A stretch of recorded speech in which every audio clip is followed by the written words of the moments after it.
Hello दोस्तों, readers point में आप सभी का स्वागत करते हुए आज हम यमुना नदी के किनारे बसे पौराणिक नगरी इटावा तथा यहाँ की प्रसिद्ध हस्तियों पर चर्चा करेंगे।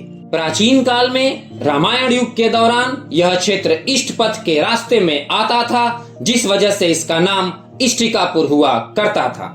महाभारत काल में यह क्षेत्र अत्यधिक प्रसिद्धि में उभरा और पांचाल देश का प्रमुख केंद्र था। यहाँ स्थित एक तहसील एक चक्रा है, जो संभवतः महाभारत में वर्णित वही जगह है जहाँ पांडवों ने अपने निर्वासन की अवधि के दौरान 1 वर्ष का गुप्त निवास बिताया था। और ऐसी मान्यता है कि इस शहर की स्थापना राजा भरत ने की थी। मानव रूप में अवतरित भगवान श्री कृष्ण की पत्नी रुक्मणी का मायका कुंदनपुर, जो कि वर्तमान में कुदरकोट के नाम से जाना जाता है, इसी जिले में है। आधुनिक समय में गुप्तों ने एक बार फिर 4वीं शताब्दी में भारत को एक सूत्र में पिरोने का कार्य किया और इस क्षेत्र पर शासन किया। उस दौरान भारत आए चीनी यात्री फाहियान ने इस शहर का दौरा किया और इसे आधुनिक शहर बताया। 7वीं शताब्दी में यह क्षेत्र हर्ष के अधीन आ गया। उस दौर में भी भारत आए वेनसांग ने इस क्षेत्र की समृद्धि का उल्लेख किया है। सन 1193 में चंदावर के युद्ध में मोहम्मद गोरी के हाथों कन्नौज के राजा जयचंद की पराजय के बाद शहर मुस्लिम आक्रमणकारियों के प्रभाव में आ गया और धीरे धीरे एक उन्नत शहर अपने पतन की ओर अग्रसर होने लगा। इटावा में 15वीं शताब्दी के एक किले के अवशेष भी हैं। यह किला हिंदू मंदिरों से घिरा हुआ है। इटावा में 16वीं शताब्दी में जामा मस्जिद का निर्माण हुआ था, जो पुराने हिंदू मंदिरों के अवशेष से बनी थी। 1857 की क्रांति के दौरान जून 1857 से दिसंबर 1857 तक कुंवर जौहर सिंह तथा अन्य स्वतंत्रता सेनानियों ने इटावा से अपना अभियान चलाया। हालांकि 1858 में ब्रिटिश सरकार ने आंदोलन को कुचल दिया। यहाँ के प्रमुख पर्यटन स्थलों में सुमेर सिंह का किला, चंबल, जुगरामाऊ, टैक्सी मंदिर, बाबरपुर, बकेवर, चकरनगर, जसोहारन, अहीरपुर, प्रतापनगर और सरसईनावर आदि सम्मिलित हैं। आइए अब जानते हैं यहाँ की कुछ प्रसिद्ध हस्तियों के बारे में। Number 1, doctor Zakir Hussain. भारत के तीसरे राष्ट्रपति डॉक्टर जाकिर हुसैन की प्रारंभिक शिक्षा भी यहीं इटावा के इस्लामिया हाई स्कूल में हुई थी। हालांकि इनका जन्म सन 1857 में हैदराबाद में हुआ था। वर्ष 1913 में यहाँ से मैट्रिक पास करने के बाद इन्होंने अलीगढ़ के मोहम्मडन एंग्लो ओरिएंटल कॉलेज में दाखिला लिया और बाद में मेडिकल डिग्री के लिए लखनऊ क्रिश्चियन कॉलेज में दाखिला लिया। 13 मई 1967 से 3 मई 1969 तक इन्होंने भारत के तीसरे राष्ट्रपति के रूप में कार्य किया। इन्हें वर्ष 1954 में पद्म विभूषण तथा वर्ष 1963 में भारत रत्न से सम्मानित किया गया। मुलायम सिंह यादव एवं परिवार। भारतीय राजनीतिज्ञ और यूपी के पूर्व मुख्यमंत्री मुलायम सिंह यादव का जन्म 22 नवंबर 1939 को इटावा जिले के सैफई गांव में हुआ। राजनीति में आने से पूर्व ये आगरा विश्वविद्यालय में से एमए करने के उपरांत इंटर कॉलेज में प्रवक्ता नियुक्त हुए। ये समाजवादी नेता राम सेवक यादव के प्रमुख शिष्य थे तथा 1967 में पहली बार विधानसभा के सदस्य चुने गए और मंत्री भी बने। वर्ष 1992 में इन्होंने समाजवादी पार्टी बनाई। ये 3 बार क्रमशः 5 दिसंबर 1989 से 24 जनवरी 1991 तक, 5 दिसंबर 1993 से 3 जून 1996 तक तथा 29 अगस्त 2003 से 11 मई 2007 तक यूपी के मुख्यमंत्री रहे हैं। वर्ष 1996 में संयुक्त मोर्चा सरकार में ये केंद्र सरकार में रक्षा मंत्री भी रह चुके हैं। इन्हें 28 मई 2012 को लंदन में अंतर्राष्ट्रीय जूरी पुरस्कार से सम्मानित किया गया। नेताजी को 26 जनवरी 2023 को भारत की राष्ट्रपति द्रौपदी मुर्मू ने मरणोपरांत पद्म विभूषण से सम्मानित किया। इनके संबंध में एक नारा भी बहुत प्रचलित था, जिसका जलवा कायम था, उसका नाम मुलायम था। हालांकि 2 नवंबर 1990 को इन्होंने अयोध्या में साधु संतों और कार सेवकों पर गोली चलाने का आदेश दिया, जिसमें आधिकारिक तौर पर 17 मौतें दिखाई गईं, जो इनके प्रभावशाली जीवन में एक दाग बनकर रह गया।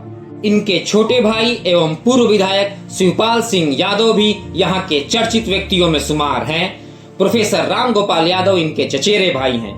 इनके बेटे अखिलेश यादव यूपी के सबसे युवा मुख्यमंत्री भी रह चुके हैं। ये लगातार 3 बार सांसद भी रह चुके हैं। इन्होंने अन्य राज्यों की तर्ज पर यूपी में भी यूपी 100 पुलिस सेवा और यूपी 108 एम्बुलेंस की सेवा की फ्री शुरुआत की। नंबर 3, बाबू गुलाब राय।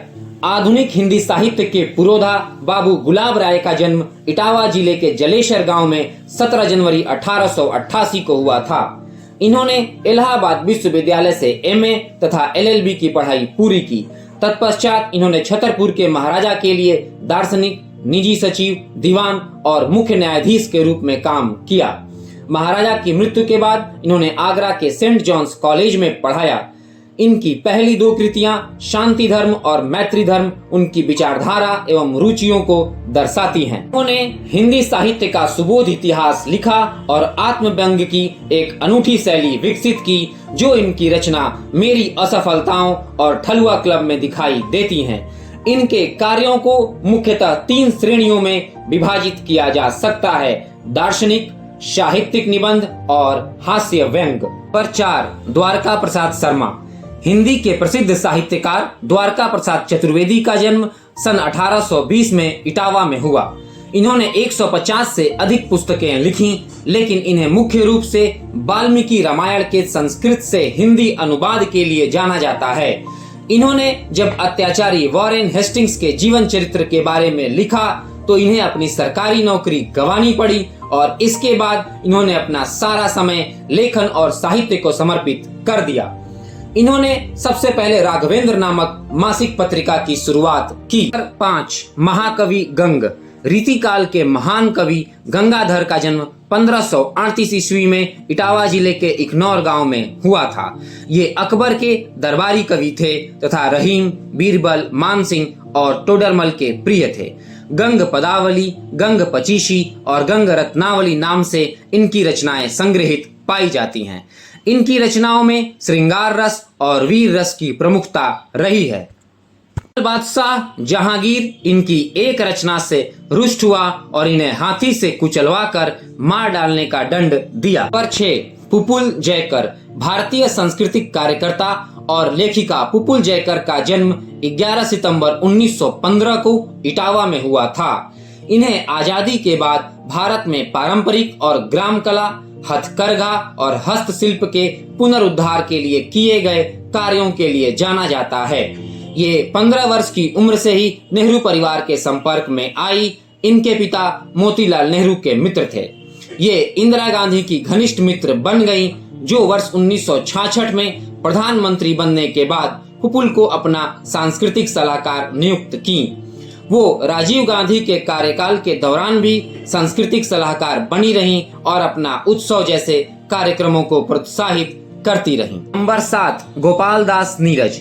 हिंदी साहित्यकार, शिक्षक एवं कवि गोपाल दास नीरज का जन्म 4 जनवरी 1925 को इटावा जिले के पुरावली गांव में हुआ था। इन्होंने वर्ष 1953 में प्रथम श्रेणी में हिंदी साहित्य में एमए और मेरठ में हिंदी के प्रवक्ता बने। कुछ समय बाद ये मुंबई में रहकर फिल्मों के लिए गीत लिखने लगे। इन्होंने मेरा नाम जोकर, शर्मीली और प्रेम पुजारी जैसी चर्चित फिल्मों के गीत लिखे। इन्हें वर्ष 1991 में पद्मश्री तथा वर्ष 2007 में पद्म भूषण से सम्मानित किया गया। Number 8, SP Singh Baghel. भारतीय राजनीतिज्ञ और प्रोफेसर एसपी सिंह बघेल का जन्म 21 जून 1960 को इटावा जिले के भटपुरा में हुआ था। ये 3 बार सपा से लोकसभा तथा 1 बार बसपा से राज्यसभा के लिए चुने गए। वर्तमान में ये भाजपा से आगरा लोकसभा सीट से सांसद हैं। ये यूपी पुलिस में सब इंस्पेक्टर के पद पर भी रह चुके हैं। ये मोदी सरकार में केंद्रीय कानून राज्य मंत्री और स्वास्थ्य राज्य मंत्री के पद पर भी रह चुके हैं। नंबर 9, सरिता भदौरिया। उत्तर प्रदेश की प्रभावशाली नेत्री सरिता भदौरिया का जन्म 4 जनवरी 1963 को इटावा के किशनी में हुआ था। इन्होंने अपने राजनीतिक जीवन की शुरुआत वर्ष 1999 में कांग्रेस से की और इटावा से संसदीय चुनाव लड़ा। वर्ष 2000 में ये भाजपा में शामिल हो गईं और वर्ष 2007 में भाजपा की यूपी इकाई की सचिव बनी। वर्ष 2010 में ये भाजपा महिला मोर्चा की राष्ट्रीय उपाध्यक्ष बनाई गयी। ये वर्ष 2017 और 2022 में इटावा विधानसभा से भाजपा के टिकट पर विधायक चुनी गयी। वर्तमान में ये मोदी जी के बेटी बचाओ बेटी पढ़ाओ अभियान की यूपी अध्यक्ष के पद पर कायम हैं। नंबर 10, सीके जैन। मशहूर वकील सीके जैन का जन्म 3 मई 1935 को इटावा में हुआ। ये 1 जनवरी 1992 से 31 मई 1994 तक 10वीं लोकसभा और लोकसभा सचिवालय के महासचिव रहे हैं। ये 1955 में लोकसभा सचिवालय में शामिल हुए और विभिन्न पदों पर काम किया। नंबर 11, के आसिफ। भारतीय फिल्म निर्देशक, निर्माता और पटकथा लेखक करीमुद्दीन आसिफ का जन्म 14 जून 1922 को इटावा में हुआ था। इन्होंने वर्ष 1960 में उस दौर की सबसे बड़ी और सफल फिल्म मुगले आजम का निर्माण किया और इंडस्ट्री के बड़े डायरेक्टरों में शुमार हो गए। नंबर 12, प्रदीप कुमार दुबे। जज और यूपी विधानसभा के प्रधान सचिव रहे प्रदीप कुमार दुबे का जन्म 15 अप्रैल 1957 को इटावा में हुआ। ये अगस्त 1987 में यूपी न्यायिक सेवा में शामिल हुए और 1994 तक न्यायिक मजिस्ट्रेट के रूप में कार्य किया। इसके बाद इन्हें यूपी के राज्यपाल के कानूनी सलाहकार के रूप में नियुक्त किया गया। जून 2011 में इन्हें यूपी विधानसभा के प्रमुख सचिव के रूप में नियुक्त किया गया। नंबर 13, रामशंकर कठेरिया। भारतीय राजनीतिज्ञ डॉक्टर रामशंकर कठेरिया का जन्म 21 सितंबर 1964 को इटावा के नगरिया सराव में हुआ था। ये वर्ष 2019 में भाजपा के टिकट पर इटावा लोकसभा से सांसद चुने गए। इसके पहले वर्ष 2009 और 2014 में आगरा से सांसद चुने गए थे। ये वर्तमान में राष्ट्रीय अनुसूचित जाति आयोग के अध्यक्ष हैं। नंबर 14, देवेश सिंह चौहान। भारतीय टीम के field hockey goalkeeper Devesh Chauhan का जन्म 11 दिसंबर 1981 को इटावा के सिलियटा गांव में हुआ था। इन्होंने वर्ष 2000 में सिडनी ओलंपिक तथा 2004 में ग्रीष्म ओलंपिक में देश का प्रतिनिधित्व किया। इन्हें वर्ष 2003 में अर्जुन पुरस्कार से सम्मानित किया गया। नंबर 15, महाकवि देव। रीतिकालीन कवि देव का जन्म 1673 ईस्वी में इटावा में हुआ था। इनका पूरा नाम देवदत्त था। इन्होंने महज 16 वर्ष की उम्र में भाव विलास नामक ग्रंथ की रचना की। इसके बाद इन्होंने भवानी दत्त वैश्य के नाम पर भवानी विलास और कुशल सिंह के नाम पर कुशल विलास की रचना की।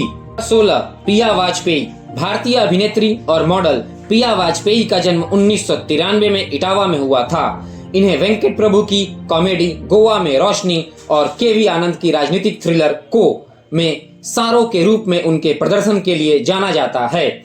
इन्होंने दिग्गज अभिनेता अमिताभ बच्चन के साथ कैडबरी और क्रिकेटर महेंद्र सिंह धोनी के साथ सोनाटा के विज्ञापनों में अभिनय किया है। दोस्तों, आज के इस वीडियो में ऐतिहासिक नगरी इटावा से बस इतना ही और ऐसी रोचक तथ्यों की जानकारी के लिए आप हमारे चैनल को लाइक और सब्सक्राइब कर लें। धन्यवाद।